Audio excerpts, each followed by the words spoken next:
வணக்கம். G news 24x7 செய்திகளுக்காக செய்தி வாசிப்பவர் உதயகுமார். மங்கம்மாபேட்டையில் பார்வையற்றோர் விடுதியில் எடப்பாடி பழனிசாமியின் 71வது பிறந்தநாள் விழாவை கொண்டாடினர். ராணிப்பேட்டை மாவட்டம் அரக்கோணம் அருகே மங்கம்மாபேட்டையில் பார்வையற்றோர் விடுதி உள்ளது. இங்கு முன்னாள் தமிழக முதலமைச்சரும் அதிமுக பொதுச் செயலாளருமான எடப்பாடி பழனிசாமியின் 71வது பிறந்தநாள் விழா கொண்டாடப்பட்டது.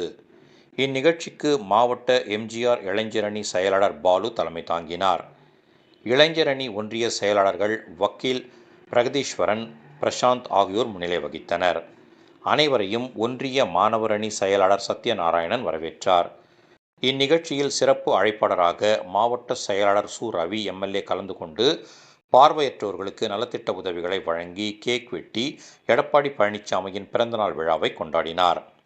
இந்நிகழ்ச்சியில் மாவட்ட துணை செயலாளர் மீனா ரகுபதி, மாவட்ட தகவல் தொழில்நுட்ப அணி தலைவர் ஹரிஹரன், மாவட்ட வர்த்தக அணி செயலாளர் தேவன், ஒன்றிய எம்ஜிஆர் இளைஞரணி செயலாளர் பால்ராஜ், கீழ்குப்பம் வார்டு உறுப்பினர் ஜான் விக்டர், மேல்பாக்கம் சுரேஷ், தண்டலம் அமுல்ராஜ், வக்கீல்கள் திருமலை, யோகானந்த், பாலா, மோகன், ஹேமந்த்குமார், இச்சிப்புதூர் வருண், சோமசுந்தரம், ராம்குமார், அண்ணா தொழிற்சங்க பேரவை மாவட்ட தலைவர் குமார், நகர செயலாளர் தம்பி முருகேசன் உள்ளிட்ட ஏராளமானோர் கலந்து கொண்டனர்.